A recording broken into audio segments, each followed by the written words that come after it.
দেখেন,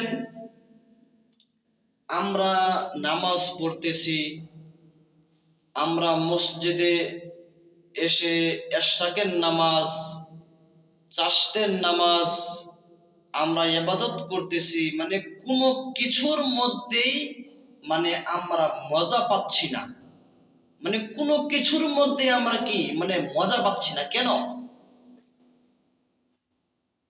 20 বছর, 15 বছর, 30 বছর ধরে নামাজ পড়তেছি, কিন্তু তারপরেও নামাজের মধ্যে যে একটা নামাজের মজা, আমলের মজা, জিকিরের মজা, কোনো কিছুই পাচ্ছি না। কেন?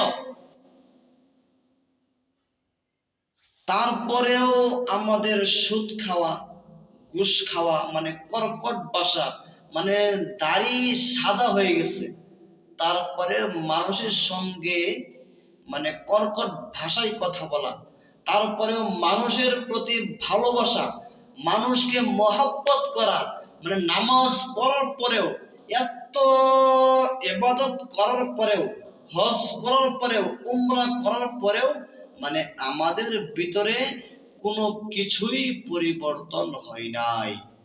কেন? তখন আপনার আমার বুঝতে হবে, 20 বছর ধরে যে আমরা নামাজ পড়তেছি, এই নামাজ আমাদের হয় নাই। এই নামাজগুলো আমাদের একচুল পরিমাণের আল্লাহ তাআলার কাছে গ্রহণযোগ্য হয় নাই। যদি আমার আপনার ওই নামাজ যদি হতো, তাহলে আমার অন্তর থেকে হিংসা পরিপূর্ণভাবেই চলে যাইত।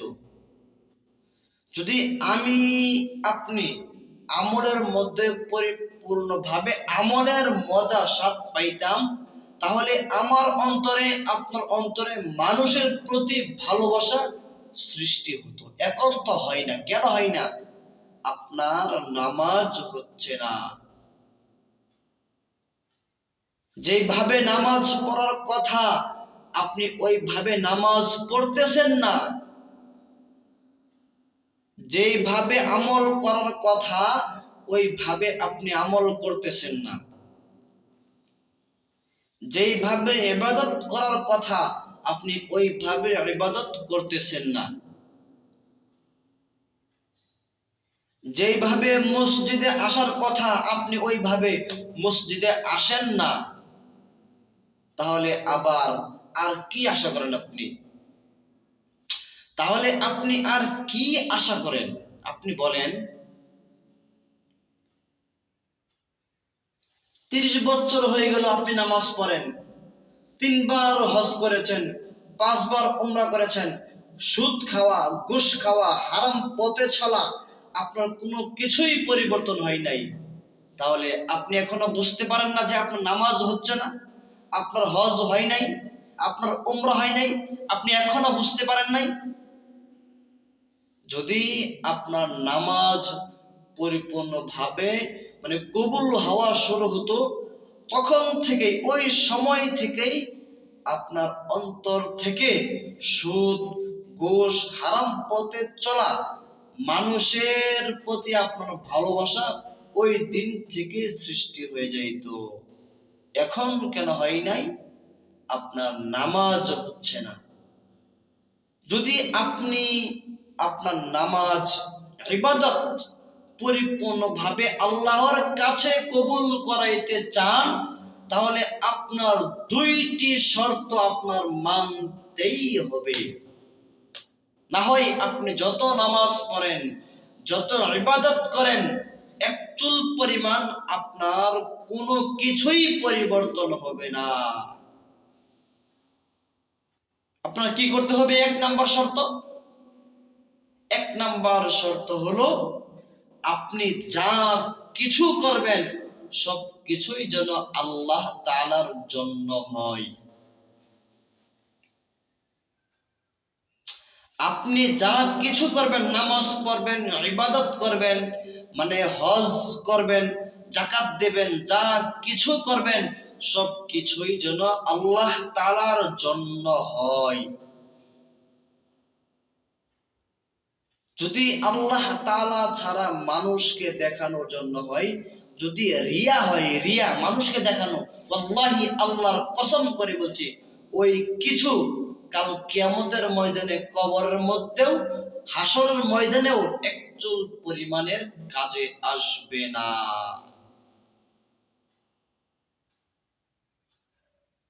2 নম্বর শর্ত, ইসলামী শরীয়তের মধ্যে আমাকে আপনাকে আল্লাহ রাসূল সাল্লাল্লাহু আলাইহি সাল্লাম যেইভাবে চলতে বলেছে ঠিক ওইভাবেই আমার আপনার চলতে হবে, অন্যথায়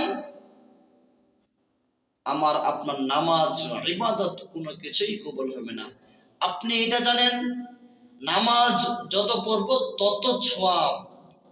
আপনি এখন মনে করলেন মাগরিবের নামাজ 3 রাকাত, আমি এখন পড়ব 5 রাকাত, নামাজ বেশি পড়লে বেশি সওয়াব, আমি এই জন্য মাগরিবের নামাজ যেহেতু 3 রাকাত আমি পড়ব 5 রাকাত। তাহলে কি আপনার সওয়াব হবে না আরো গুনাহ হবে? আপনি বলেন কেন নামাজ হবে না? আল্লাহ রাসূল সাল্লাল্লাহু আলাইহি সাল্লাম আমাদেরকে আল্লাহ তাআলার পক্ষ থেকে আমাদেরকে মাগরিবের নামাজ 3 রাকাত পড়তে বলেছে, 5 রাকাত না। এই জন্য 2 নম্বর শর্ত হলো ইসলামী শরীয়তের মধ্যে আমাকে আপনাকে আল্লাহ রাসূল সাল্লাল্লাহু আলাইহি সাল্লাম যেভাবে চলতে বলেছে ঠিক ওইভাবেই চলতে হবে, অন্যথায় কাল কিয়ামতের ময়দানে ওই নামাজ, ওই আমল, ওই ইবাদত একচুল পরিমাণের কাজে আসবে না। আল্লাহ তাআলা বলেন, ইয়াউমা লা ইয়ানফা'ু মালু ওয়ালা বানুন ইল্লা মান আতাল্লাহা বিকলবিন সালিম। কাল কিয়ামতের ময়দানে ওই জিনিস কাজে আসবে না, ওই সন্তান কাজে আসবে না, ওই আমল কাজে আসবে না, ওই ওই ইলম কাজে আসবে না, ওই রোজা, ওই হজ, ওই যাকাত কাজে আসবে না, যতক্ষণ পর্যন্ত তোমার অন্তরে আল্লাহ তাআলার জন্য কোনো কিছুই পরিষ্কার থাকবে না, ততক্ষণ পর্যন্ত কোনো কিছুই কাজে আসবে না। আল্লাহ তাআলা বলেন, ইল্লা মান আতাল্লাহা বিকলবিন সালিম। যতক্ষণ পর্যন্ত আল্লাহর জন্য তোমার অন্তর পরিচ্ছন্ন থাকবে না, ততক্ষণ পর্যন্ত কোনো কিছুই কাজে আসবে না। আপনি আমাকে ভালোবাসেন কার জন্য? আপনি বলেন। আপনি আমাকে ভালোবাসেন আল্লাহর জন্য। আপনি আমাকে ঘৃণা করেন আপনার জন্য না, আপনার আমাকে ঘৃণা করতে হবে আল্লাহ তাআলার জন্য। আপনি যদি আপনার জন্য ব্যক্তিগত আমাকে ঘৃণা করেন তাহলে এটা আপনার গুনাহ হবে।